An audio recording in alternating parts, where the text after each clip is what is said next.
Okay, friends, this is a late night one for me. I've done one program today for Telepathy and the Etheric Vehicle, um, program 28.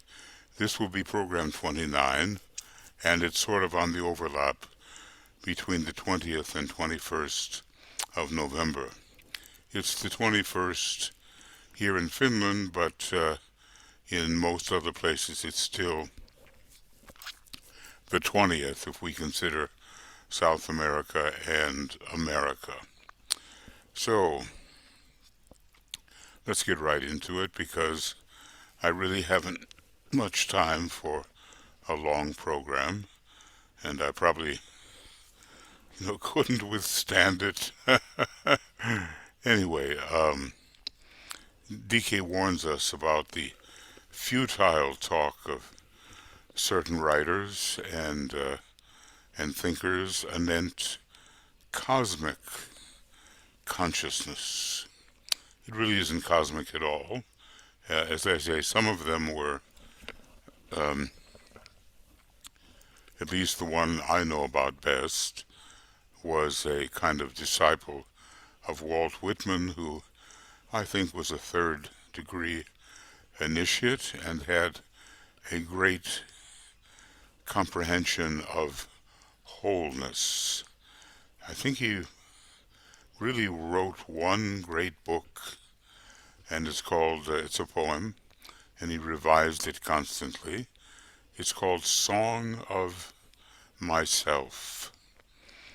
And this was true selfhood, the selfhood of the third degree, when you realize that you are an all-permeating soul. He had a tremendous sense of identification, and he was on the first ray, but that is probably his soul ray. I suspect that his personality ray was the second, and if we looked far enough above, we would find some kind of logoic, liberated monad second ray. This is my estimation. But anyway, some of the people that followed him talked about his cosmic consciousness. Well, it wasn't that at all, even though it was tending in the right direction and had a great inclusiveness about it. So we really don't,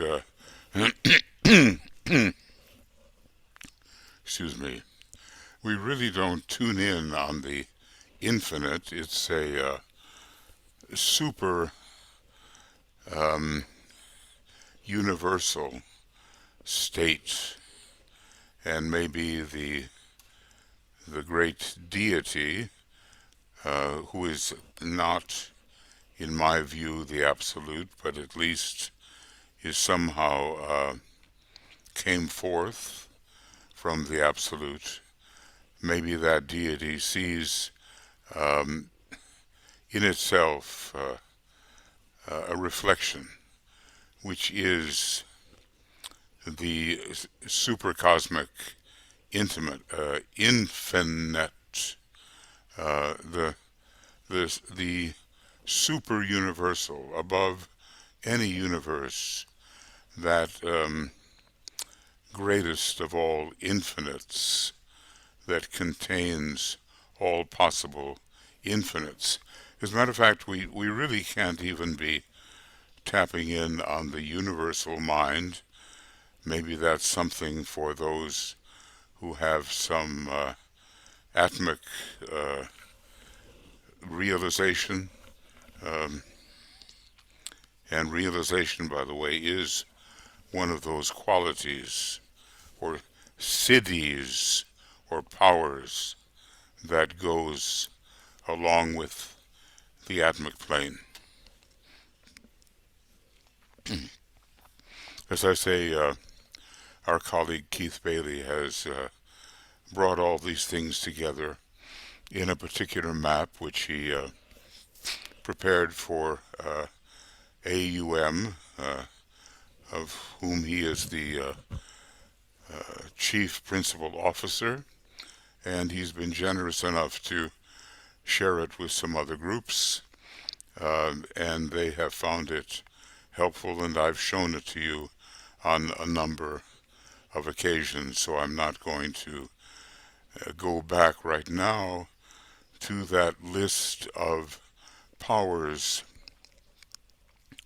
that are found on all the subplanes, and on certain of the subplanes, which are monadic and supermonadic, powers are also found, but DK does not elaborate. He does not give us their names, as they are beyond reach for us, and even beyond reach for a fifth degree initiate. That's my guess on this matter. Or maybe I can dignify the word by calling it an estimation.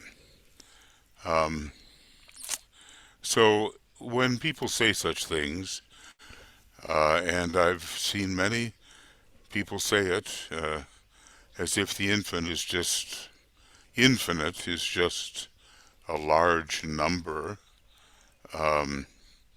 which of course it isn't, and the idea of tapping in on the universal mind, well, maybe the Buddha did that at his sixth initiation with his cosmic touch of the cosmic mental plane. So very little, says the Tibetan, is known in reality about the responses and reactions of those of high initiate rank, I would say from the fourth degree and onward, going on with DK, or of those on the highest levels of hierarchical life. Well, it depends on how literally we want to take him. Do we want to say that this pertains to those on the highest level of the spiritual hierarchy itself? Then we would speak of the Manu, the Bodhisattva, and the Maha Chohan. If we include a more inclusive idea of hierarchical, we might go to the council chamber and so forth, but generally speaking, that is called Shamballa. So we just don't know. There's so much that we can begin to learn a bit academically and have to accept at first academically, in the hope that our gradual development will lead to the experience, or sometimes I say inperience, of those academic acquisitions which have to be made more real to us, and that is a gradual process. But I guess we will know it as it begins to happen. I guess we know when something is simply on the academic level, and when people do not so much do something as know a little something about it, usually advised by others and by tradition. When it becomes a factor of our experience, then we're dealing with a whole nother range of of life, and with just a different attitude towards the personality, the soul, and that which lies beyond the soul. Now, uh, for program 29, I began to say, and decided that I should repeat it, true capacity to invoke and evoke within initiate ranks. I mean, interpolating, I would say we have that uh, developing capacity as just normal human beings who are consistent students of the teaching. But what's invocation and evocation within initiate ranks? That's something else. And DK, or something beyond. And DK says it's based upon a mysterious development. Uh, right away, we're going to be a bit closed out of what it really, sorry, what it really is, unless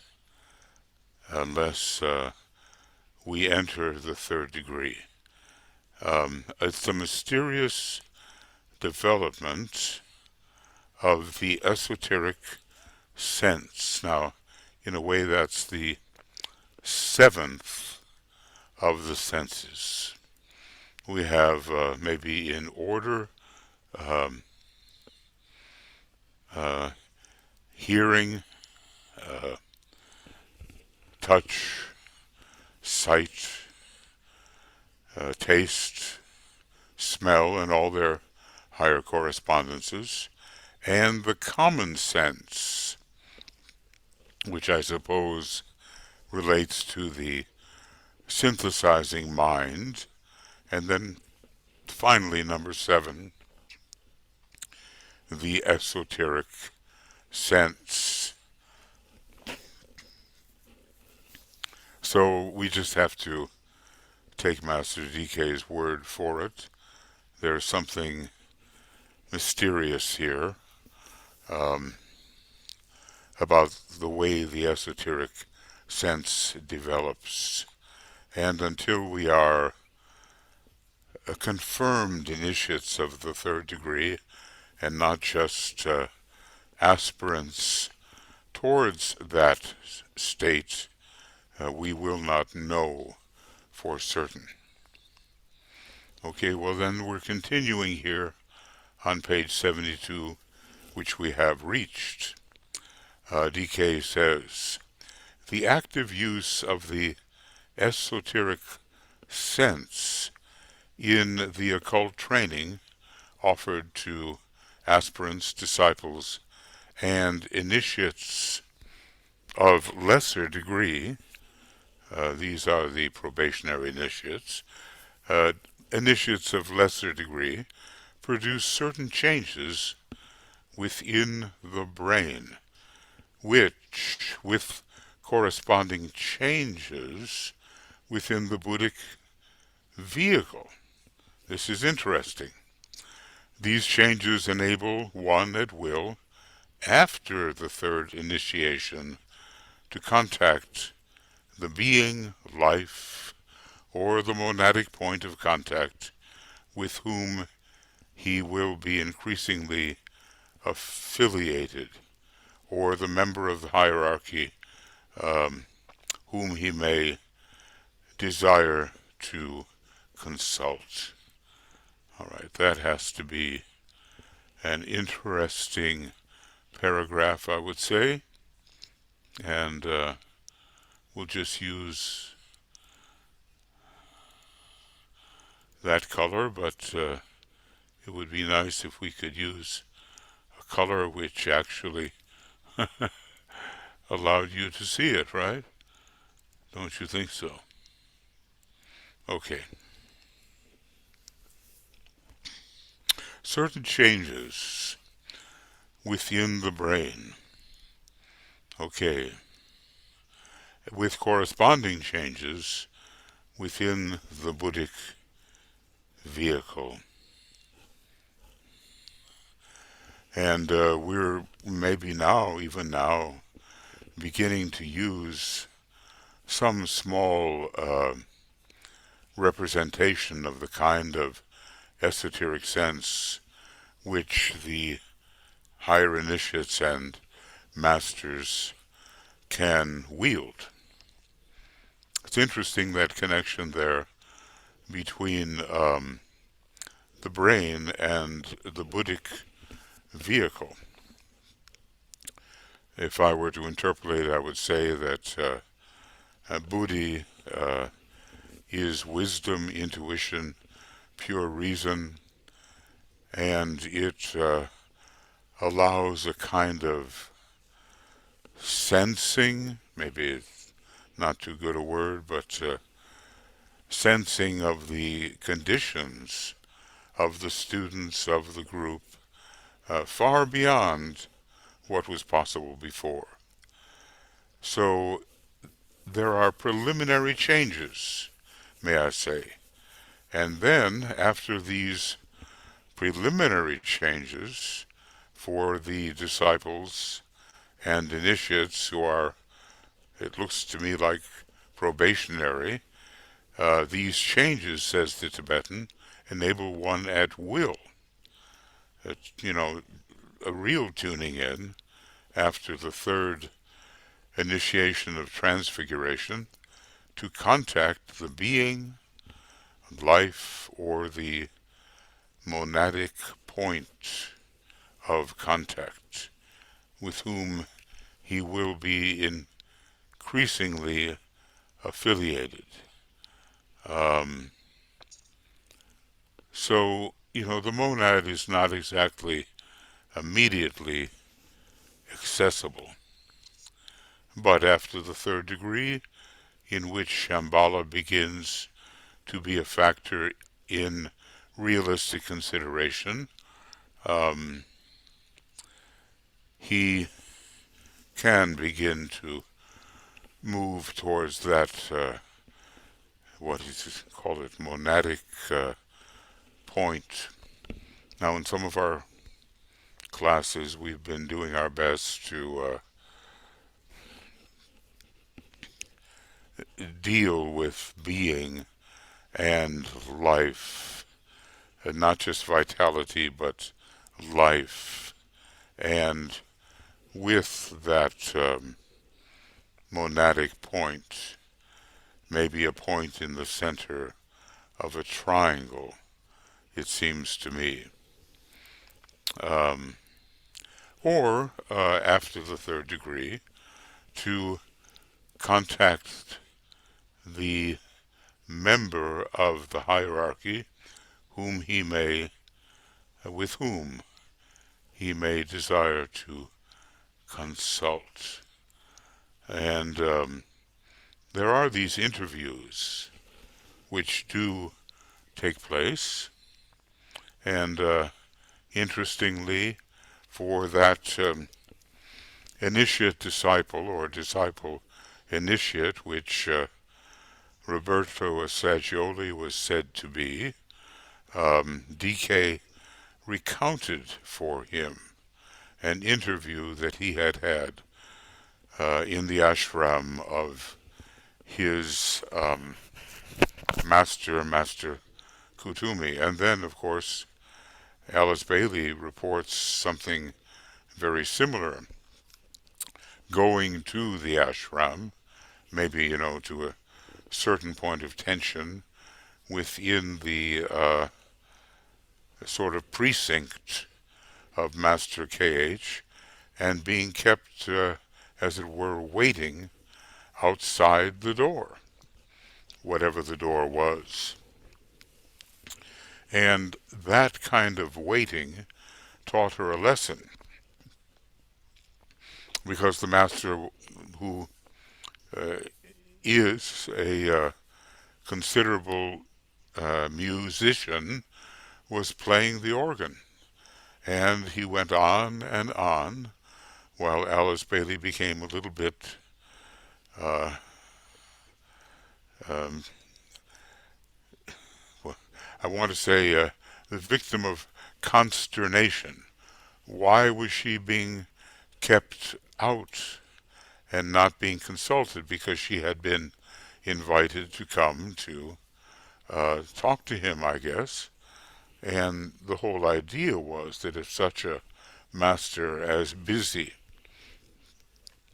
as responsible as Master K.H. was, could take time out to play the organ, which no doubt had a good effect on many streams of energy, then maybe Alice Bailey didn't have to drive herself to the extent that she did. Was it DRS, detachment, rest? That was the second word. And skill in action. Maybe she could take a little time off to rejuvenate herself. Okay, well, the lesson was learned there. Alice Bailey remembered it. She was, I'm convinced, a third degree initiate making application to the fourth degree, and so was Roberto Assagioli, in my view, but he did not remember the consultation. And Master DK kind of gently reminded him of what had been transpired, and it was all about preparation for the fourth degree, so it was certainly of importance. Now, this state that we're talking about, um, this use of the esoteric sense, with the changes in the brain, changes in the buddhic vehicle, this growing ability to contact being life or the monadic point, all of which uh, type of activity the Christ finds himself with expertise. Um, DK tells us of this that it does not involve the use of speech or words, but is simply a technical method whereby an initiate within the hierarchy or en rapport with Shamballa can make his presence felt, and certain ideas can be presented by him. Upon this I will not further enlarge, says the Tibetan.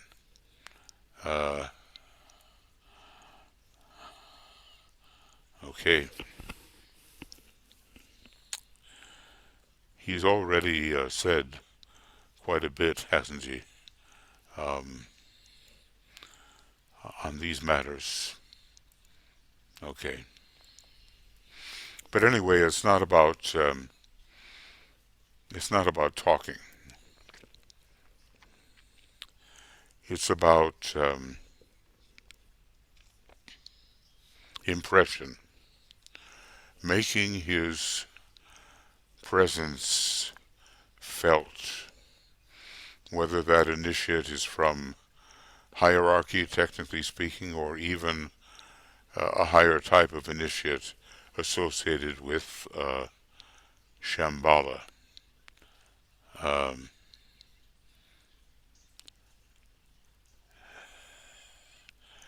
and telepathically, he can present certain ideas through the science of impression.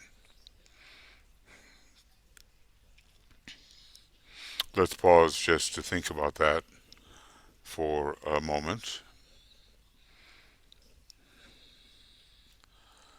The master does not have to be talking to the disciple or group that he wishes to impress, but through telepathic methods, through the science of impression, he can be much more efficient and make his presence felt and bring certain ideas, even ideas, not just thoughts, but ideas, into the purview of the individual or the group that he seeks to impress.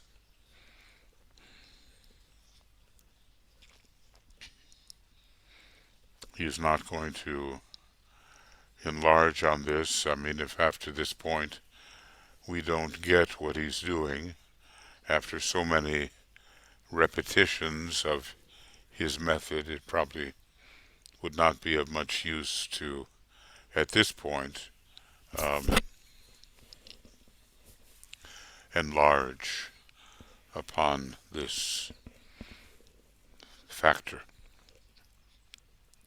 Going on a bit, the DK says, for average humanity, the development of the intuition is the lower correspondence to this type of esoteric sense employed by initiates of high degree, or this mode of perceptive intercourse, as it is sometimes called.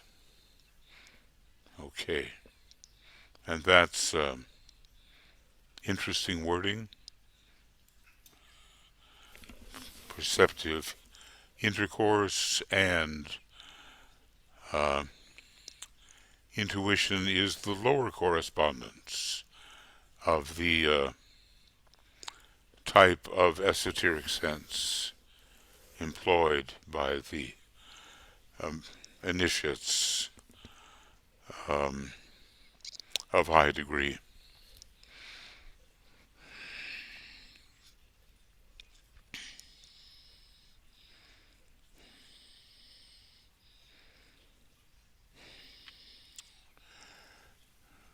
Well, let's say that the buddhic plane has a kind of lower correspondence to the monadic plane, and the atmic plane a lower correspondence to the logoic plane, which is still a kind of monadic plane, the plane of the more liberated monad. Okay.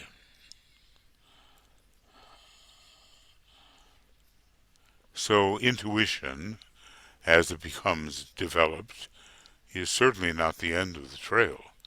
It's just the beginning of being able to receive certain kinds of impression, certain kinds of impressions.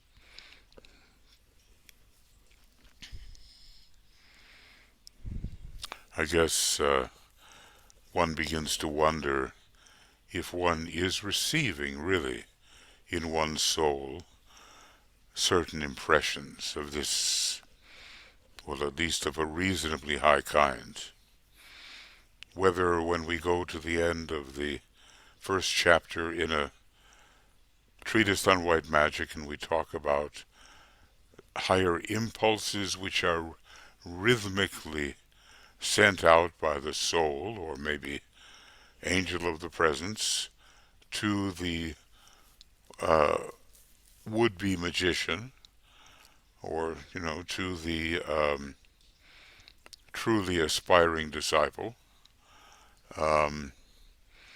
whether we are aware of receiving them.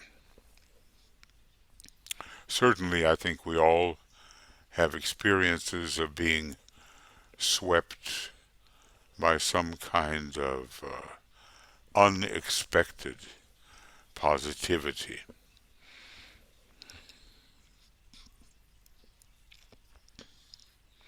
And maybe that type of positivity is associated with what the Tibetans call psychic gift waves. There are those meditators who, for the sake of pure benevolence, send forth such uplifting streams of energy.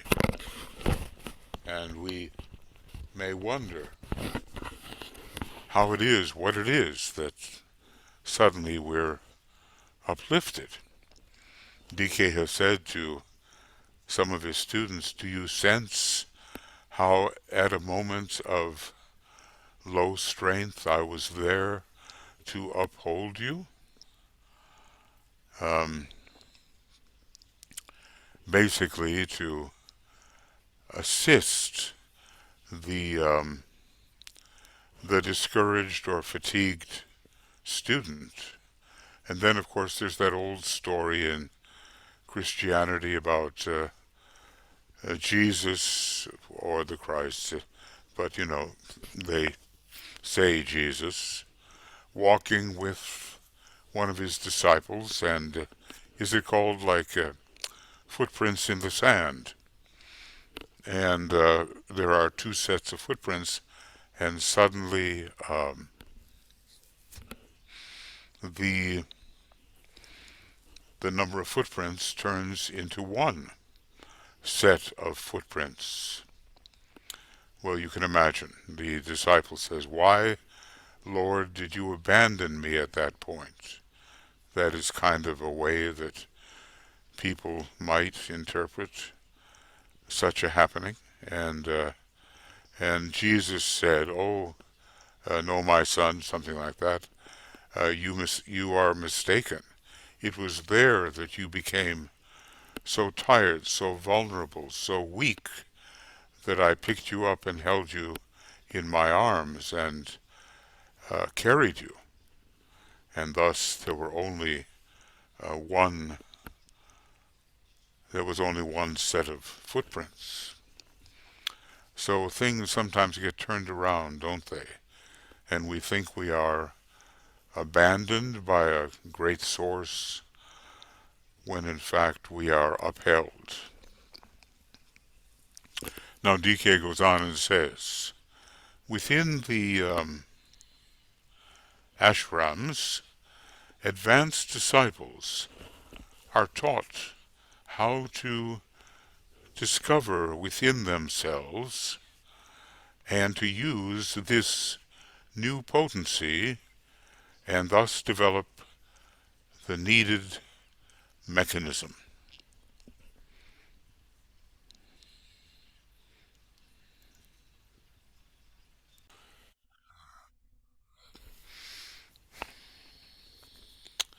They can, the Tibetan goes on to say, know simultaneously both the demand and the answer or response, which their invocation application has evoked. Now this is all due to the development of the esoteric sense, and especially as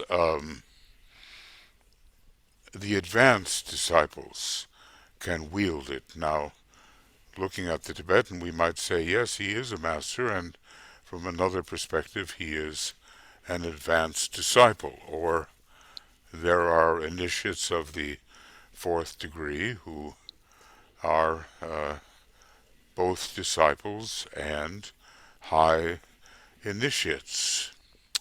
So the disciples are taught, advanced disciples are taught how to use this new potency,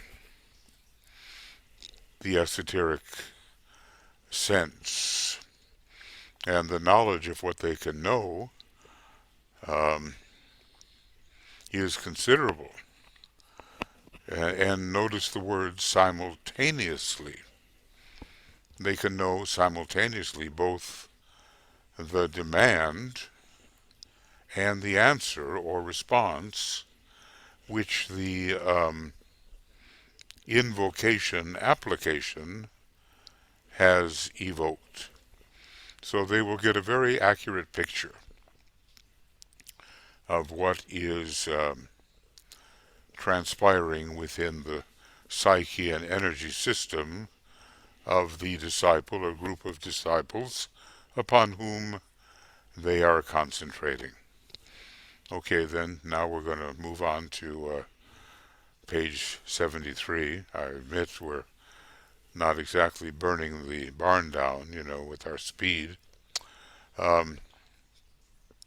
DK goes on and says, all disciples who have taken the third initiation have the power to invoke and to be evoked.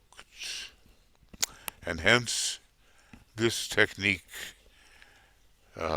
is not permitted to those of lower status.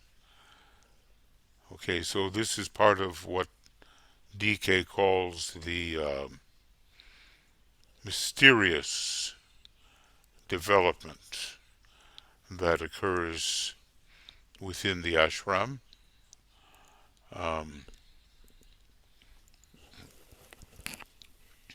For quite high initiates, and certainly for the very high initiates.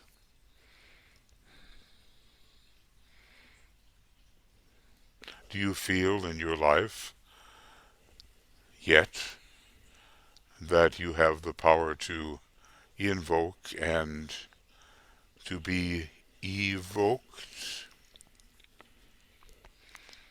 Or is this something toward which you are striving? Of course, I would say for the majority of disciples, and especially those gathered around DK and whose letters fill the discipleship in the New Age books,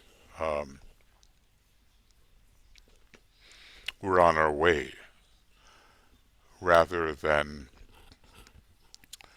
having achieved this capacity. Now, this would mean that Alice Bailey had this power to invoke and to be evoked. And the same with Roberto Assagioli. I'm not exactly sure about Foster Bailey, but I certainly find it to be the case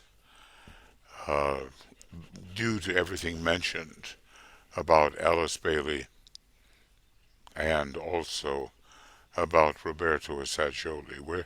Were they the only two third-degree initiates in the groups that the Tibetan had gathered?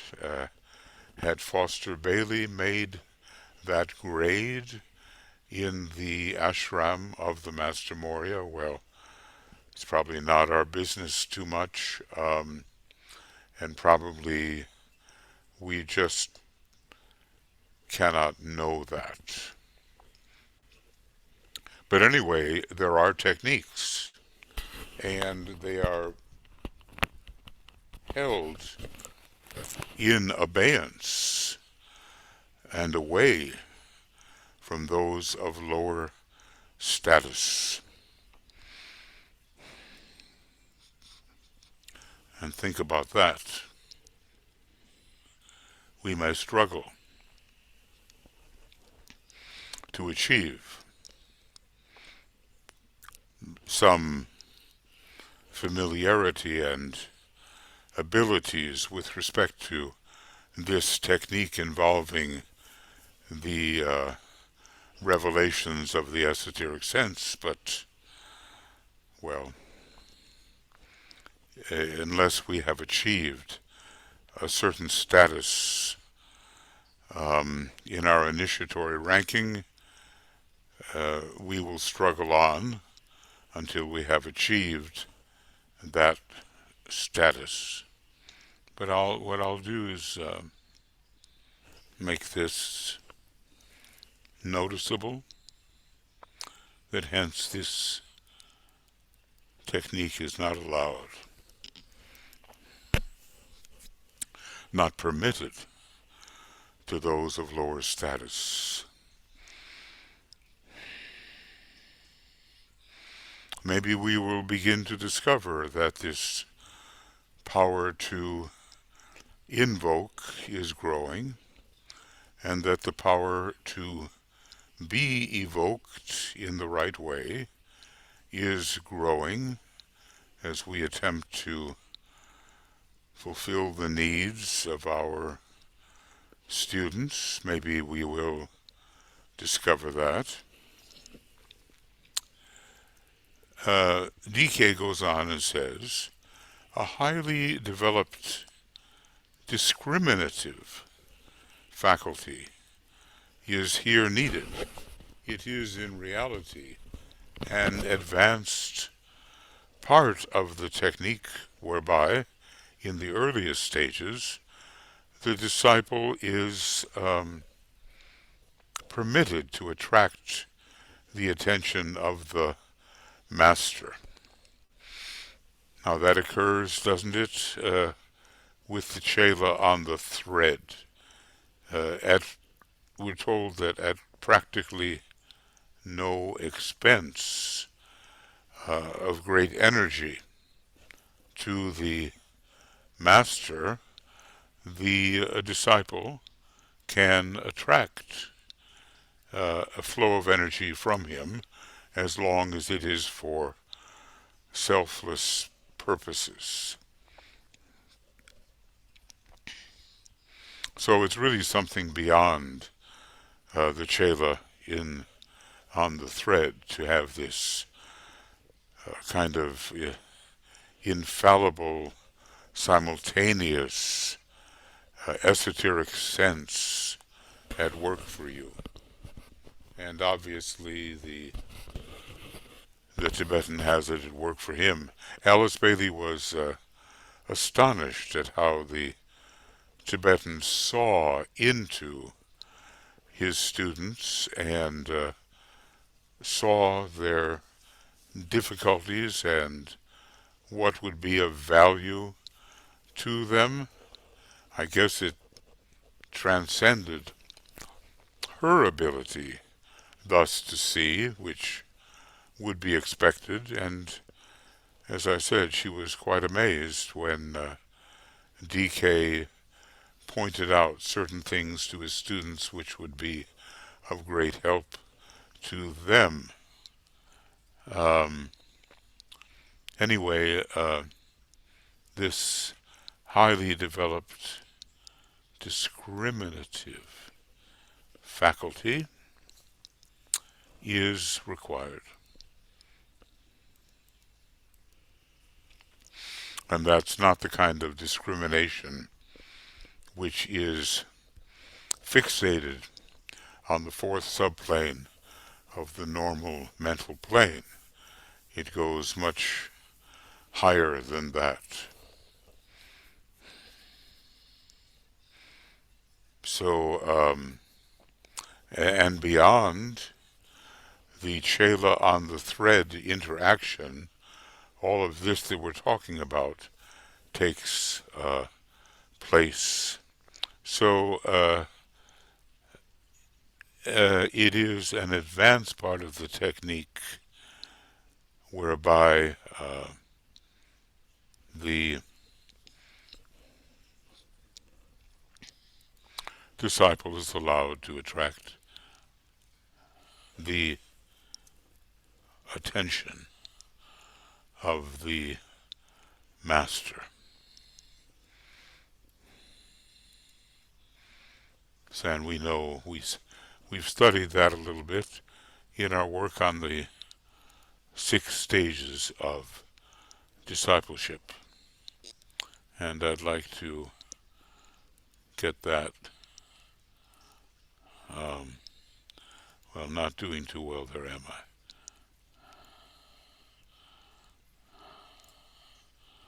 Not doing too well.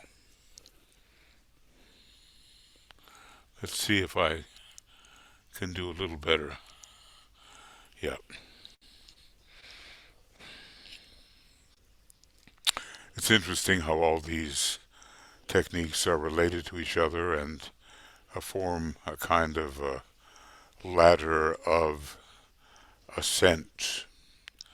At first, look, we can scream and kick and shout. We're not exactly going to get the attention of the master unless we are approaching this stage of Chela on the thread, or unless the master says, okay, here are questions, answer them, give them to Alice Bailey, I will see your answer. So that's a direct invocation of communication between a disciple who is not yet an initiate of the 3rd degree, as so many of those who were in his groups were not, and him through Alice Bailey, or at least in their efforts to respond, he would see what the response was. I guess the whole thing to appreciate is that if the Tibetan has magnetized you and chosen you as part of a group that he has in training on the periphery of his ashram, then he knows you quite well and has taken some time to study you so that he can discriminate clearly regarding your needs and how the greater group can be served. Now, so anyway, we're talking about the advanced part of the technique, whereby this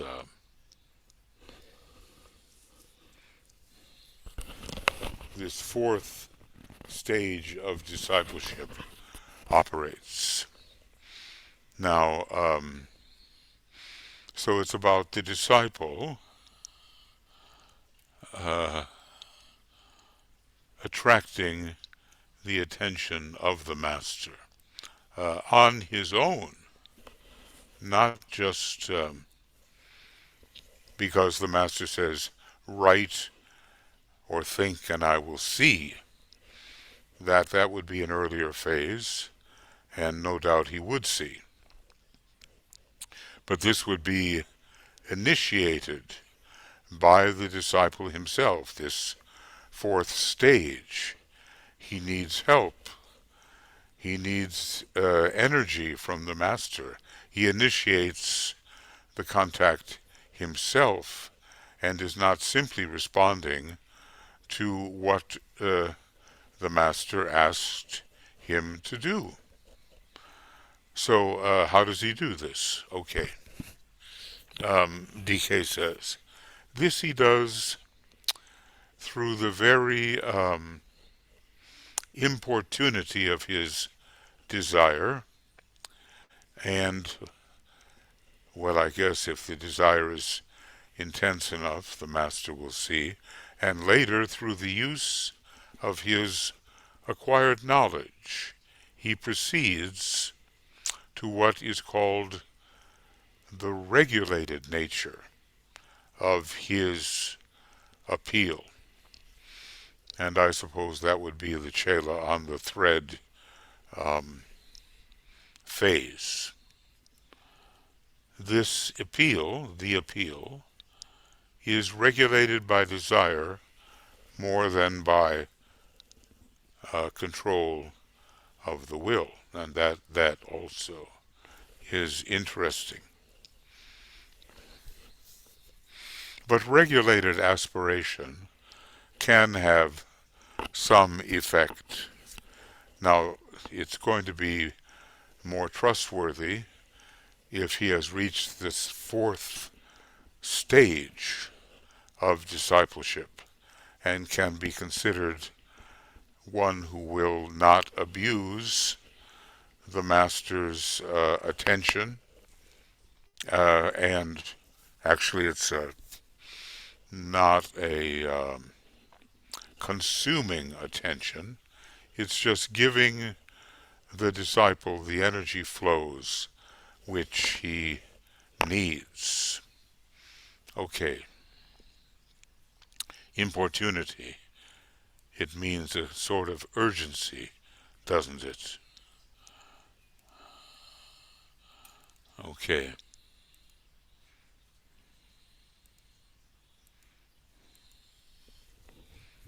Well, there are so many distinctions here, and things that look very similar are not necessarily the same.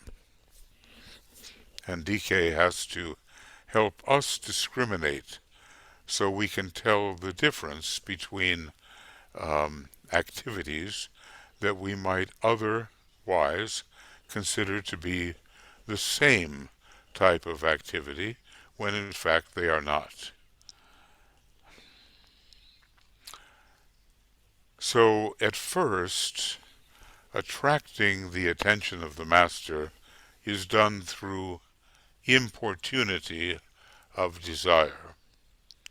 But as I said later, there's a regulation of desire and also a scientific knowledge of invoking the master's attention as the third degree is approached and the fourth stage of discipleship is experienced. So that would be the acquired knowledge, eventually, the acquired knowledge of request that allows a request to go up. DK is going to tell us it's not quite the same as invocation, but it allows him to function as a chela on the thread. But there are three stages here. One is the importunity of desire. The other is called the regulated nature of his appeal, regulated desire, and then maybe we can still separate out this kind of demand at the fourth stage of discipleship.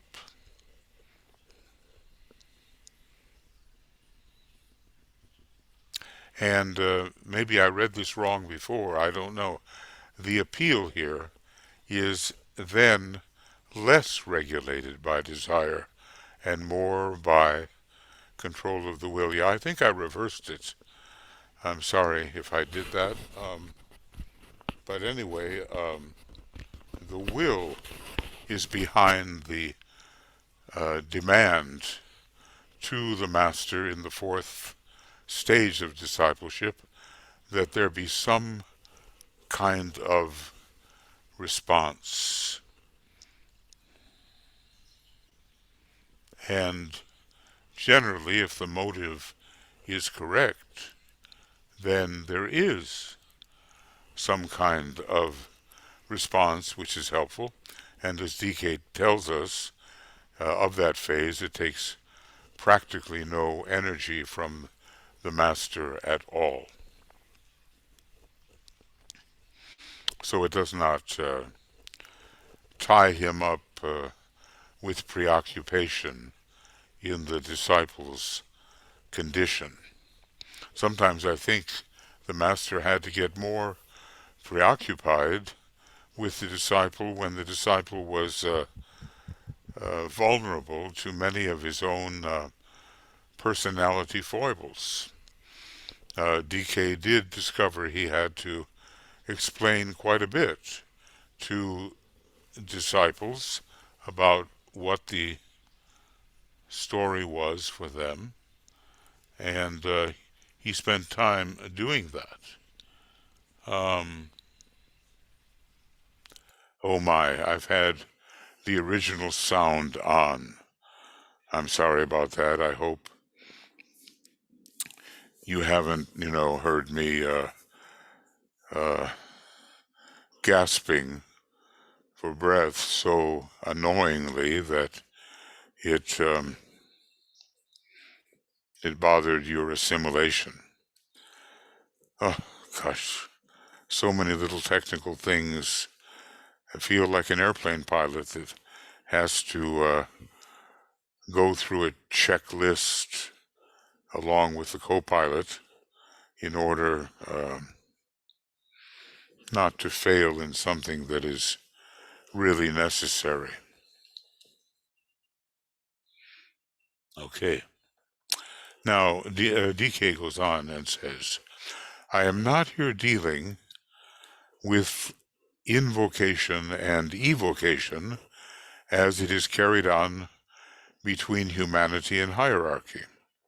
He said, I gave much along this line when I made public the various invocations whereby I have been attempting to substitute the invocative method for the selfish use of prayer and the limiting mode of the average meditation process. Apparently, there's less limitation in scientific invocation. So, we run into many distinctions. And as I said, are we aware of what these distinctions really are? Because they seem to apply to activities which might be easily judged to be the same.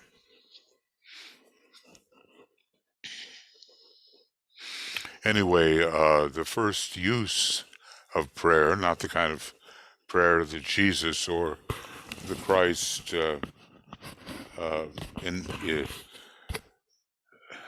pronounced, the very first use of the prayer is selfish. And it's pretty much helped me through this. I remember instinctively, I was not raised in a religious family, but, going to the temple was more a social thing. But I found myself involved in nightly prayers that arose within my own nature, and nobody taught me that. And they could go on for a half hour, let us say. And if I'm to look at them, of course, they had a lot of what I would call the personal element within them. They were not exactly prayers for the welfare of humanity coming out of the consciousness of a 9-year-old or a 10-year-old. It was something more like what DK is describing here. So he says, and I'll just note it, I have been trying to substitute the mode, the invocation method, invocative method, for the habitual selfish use of prayer. It's a bit like, oh God, what will you give me? I want this, and you pray that what you want will arrive. Well, actually, DK says that if we pray long enough or continue to demand long enough, it does arrive, maybe in one life or another. And the average meditation process is rather slow, apparently. We're not talking about the kinds of meditation that high initiates can practice.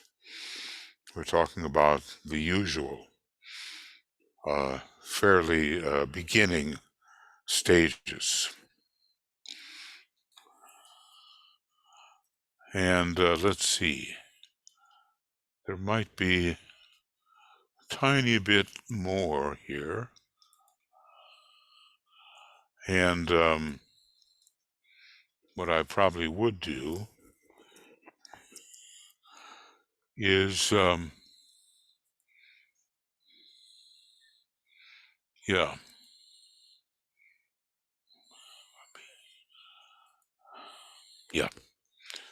I will just put this down as a, whoop, so I thought,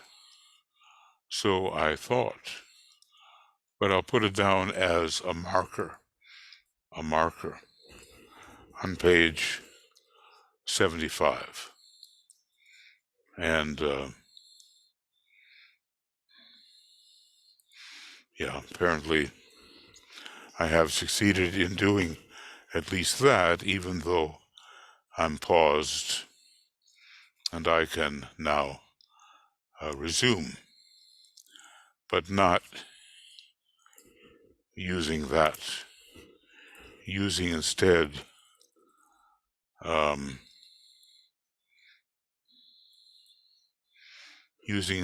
what? Something else, so I thought. And this is what I want to use. And let's see if I can do that. It looks like I have succeeded. Well, there's a little bit more to go. I don't know whether I succeed. I hope that I can at least finish this much. Anyway, DK is discriminating, and he's telling us how much of discrimination is needed in attempting to learn the difference between invocation and evocation as it involves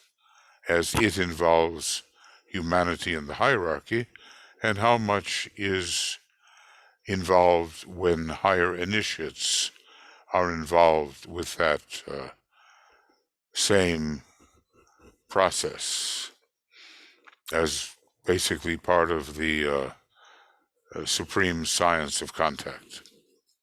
Now, DK tells us further, it is a slow process by means of which the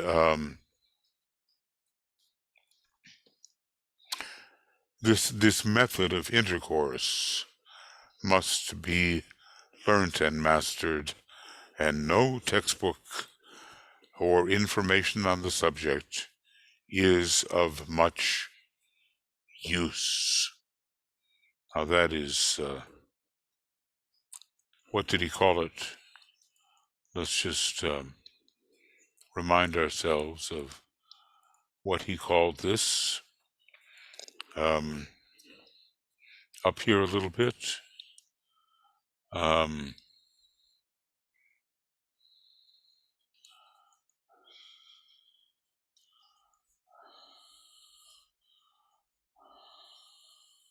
Yes, he called it perceptive intercourse, and it's a type of communication.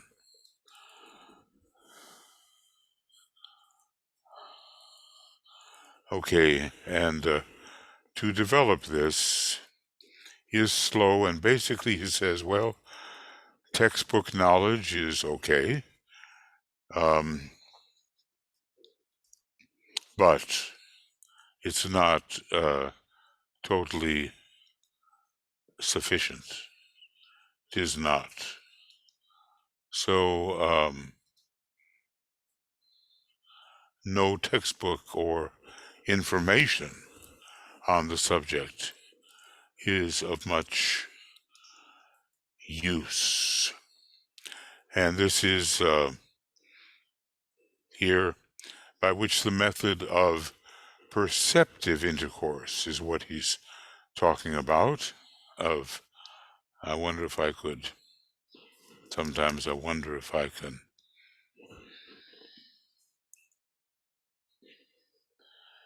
let's see, perceptive intercourse. You'll know because of the brackets that basically I'm not taking it from the book right here. Now, I don't know if I would succeed in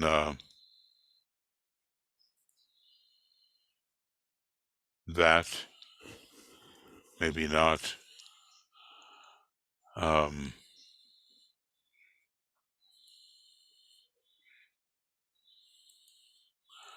Maybe not.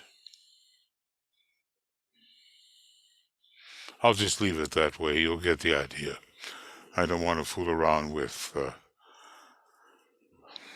too many technical things at this late hour. So, okay. He has been attempting to substitute the invocative method for the selfish use of prayer. And that, of course, makes of the man much more inclusive and much more eventually capable of identification. Now, what else is he not trying to do? Nor am I going to deal with the ordinary telepathy prevalent among men and natural to so many, as at this point has been dealt with earlier in the book. And indeed, he has really dealt with it, such that our task is one to remember.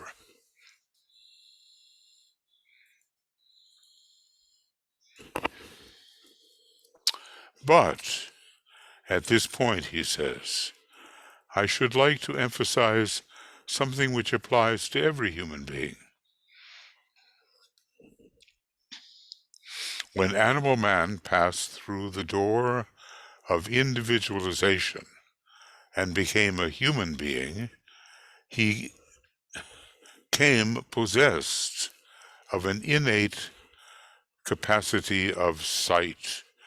I guess if I were to interpolate some of those animals of the time did not have this capacity of sight, but sight was more firmly born with the human being. For eons, he has seen in the three worlds, and many have for several lives sought after the vision which stabilizes the aspirant upon the path. Now, these are all related ideas. He goes on, through the door of initiation, having attained the mystical vision, each aspirant will become aware of that within himself which permits of a spiritual perception of such an expansive nature that he gets his first real and individual glimpse of the divine plan. Now, actually, I think what I'll do is separate that out from man's sight. I'll take it this far and put our usual color difference.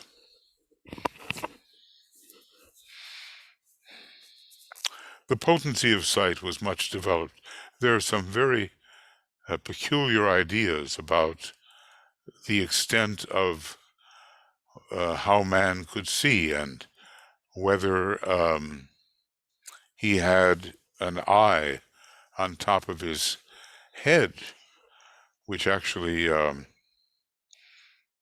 think there's some animals even now that have that, some reptile, the tuatara, something of that nature. Anyway, for eons he has seen in the three worlds, and he has many, for several lives, have sought after the vision, which stabilizes them, the aspirant, upon the path. Okay, but now what? Now we can say, and we're getting there, through the door of initiation, having attained the mystical vision, and wondering right now, okay, having attained the mystical vision, each aspirant will become aware of that within himself which permits of a spiritual perception, may I say, following the mystical vision, I guess, which permits of a spiritual perception of such an expansive nature that he, what does he?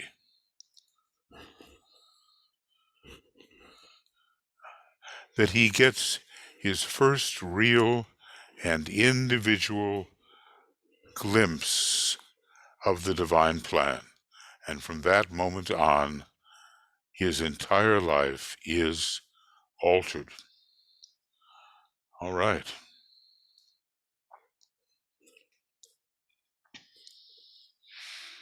Well, I don't think so many of us have undergone this alteration of life. But he, each aspirant will become aware of something that is life altering. And we can read about that in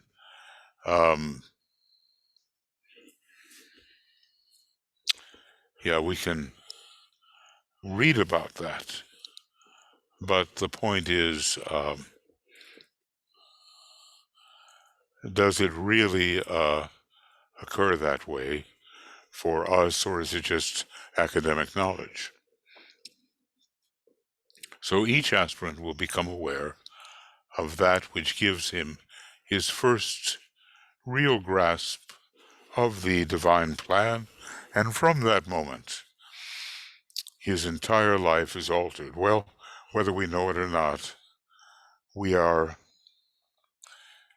moving towards that life alteration, which demands movement from our academic knowledge into practical, experiential, imperiential knowledge or identificatory knowledge, the true knowledge of the real initiate.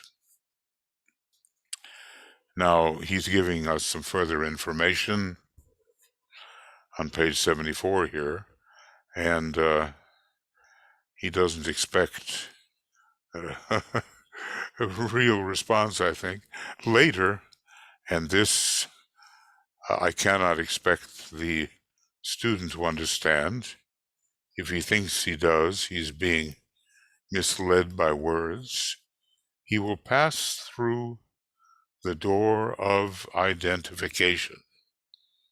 Now, this is interesting because it has a lot to do with the Christ and what the Christ has done.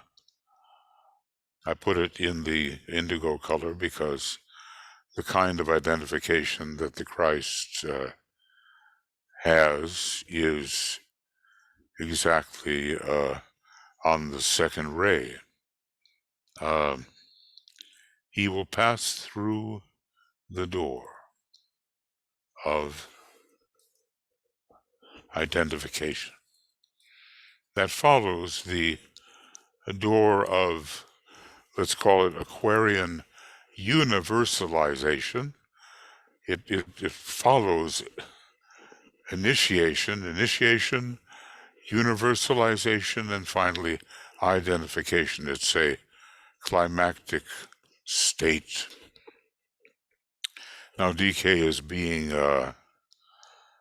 he says, okay, we're not going to understand. We're nowhere near what the Christ has done or has been able to do.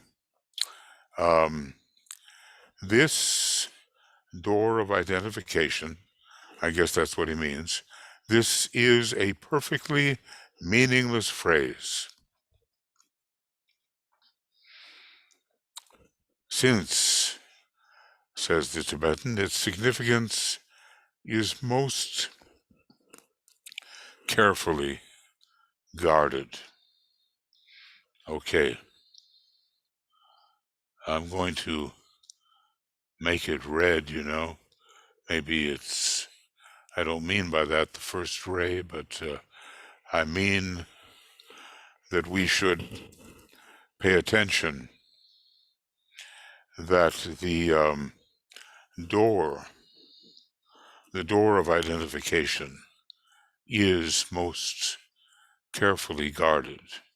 We know that the Christ has said things which reveal his high degree of identificatory capability. We are nowhere near that. But as we pass through illumination and inspiration and initiation and universalization, we will come to that point. So DK goes on and says, symbolically speaking, and in order to preserve the concept of this door in the mind of humanity, true esoteric meetings are entered on the password. Now, anybody who's involved with Masonry and maybe other fraternal organizations that have their rituals know the meaning of this entering on the password. Only the word can enter through the door, this highest and widest of all the doors, of all doors. Okay.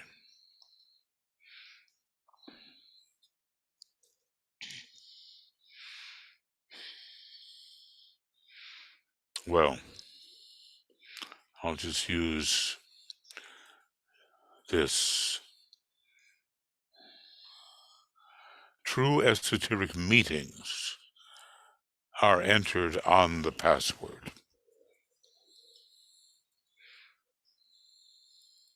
and only that word can enter through this door. There are certain words of power that, in relation to the door, open those doors. They pass the outer guard and one can enter. And this is called this highest and widest of all the doors. Well, identification, of course, can eventually include everything in cosmos, at least in our local, in universe, really. But that's another subject.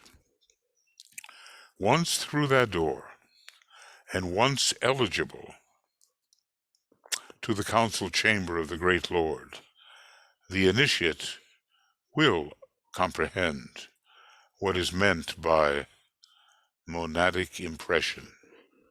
It is not impression by a monad, and he says that meaningless term, upon a brain, the brain of a man who has constructed the antikarana and passed the fourth initiation. It is an initiate responsiveness to the purpose of the universal mind of the one in whom we live and move and have our being. Well, obviously we see a tremendous use of the abstract mind from Master DK in these statements. The initiate will understand what is meant by monadic impression. It is not impression by a monad. Why does he call it a meaningless term? Well, it's the same three letters as the word monk, and it has the unitary factor about it, the mono. But maybe, okay, to him a meaningless term. It is not impression by a monad upon the brain of a man who has constructed the antikarana. It is not that. And what is it then? This is taxing, isn't it? It is an innate responsiveness to the purpose of the universal mind of the one in whom we live and move and have our being, and namely, that could be considered to be, at first, our planetary logos. Well, it's demanding, no question about it. Can we remember that? Does it mean anything to us?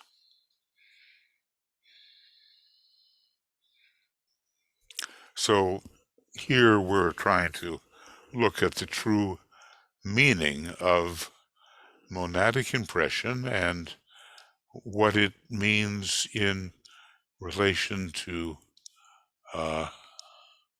identification. That's what we're apparently trying to do here.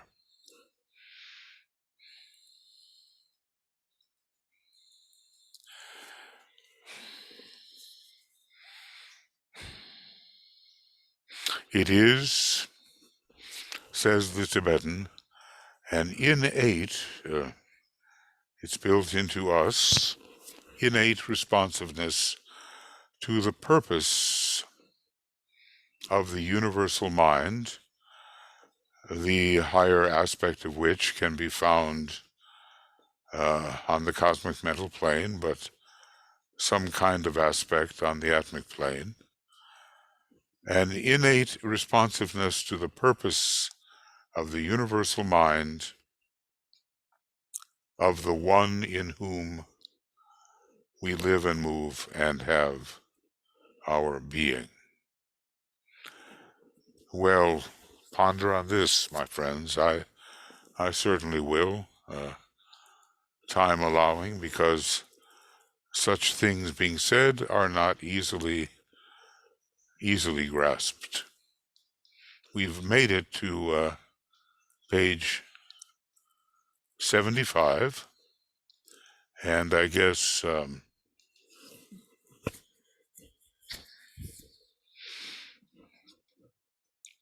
well, it's the end of program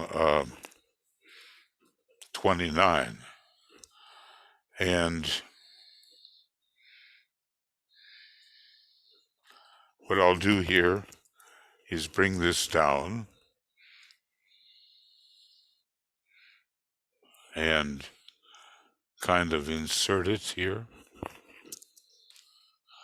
and we find that we're at the end of program 29, and today is sort of a mixture of the 21st of November, and we're going to begin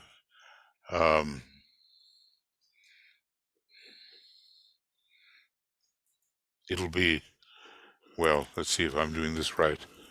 It'll be the 30th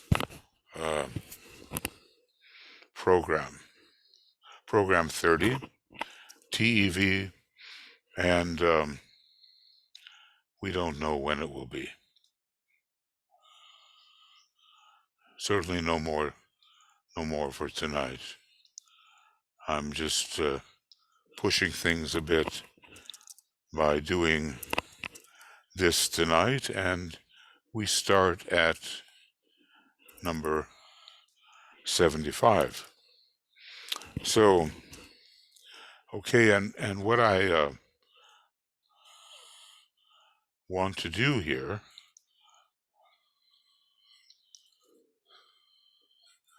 is bring this program 29 into some kind of placement.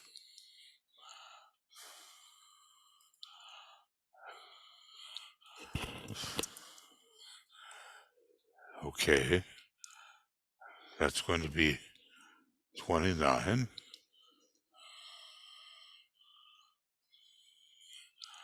Yeah. And I'd like to copy that and send it to you. Those of you, well, I'll send it to BL and Joe and Michael and Joe and Harold, and we'll do the best we can with it.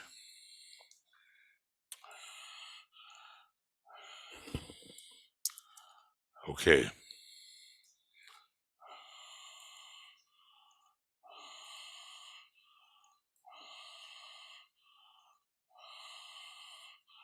Well, maybe no. This will have to be it. Okay. So, our copying will go like this, and I'm browsing, and I'm making a telepathic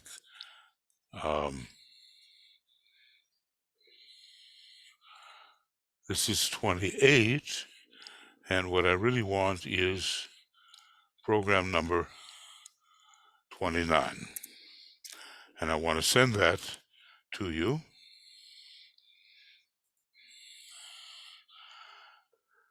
which I think I can do, hopefully. Send it to everybody who is involved in this particularly. So this is 29, and I'll be right with it. Okay, friends, I'm not quite sure where I am here, but I'm just wishing you well in the assimilation of program number 29 here. The Tibetan is always admitting what a difficult subject this is. So Tuya and I wish you well in that, and Mikhail and Joe and HG and that's Harold and BL and Michael Stacy and Frederick, and we all wish you a meaningful absorption of the material. Okay, this will come to you at some point quite soon. BL will be putting it up as he usually does on Makara, and Harold and Joe will be getting it on YouTube. And if you're a member of the special sendings list, then Michael Crow will get that to you. Okay, all the best to you, and I hope that my little addendum here works out okay.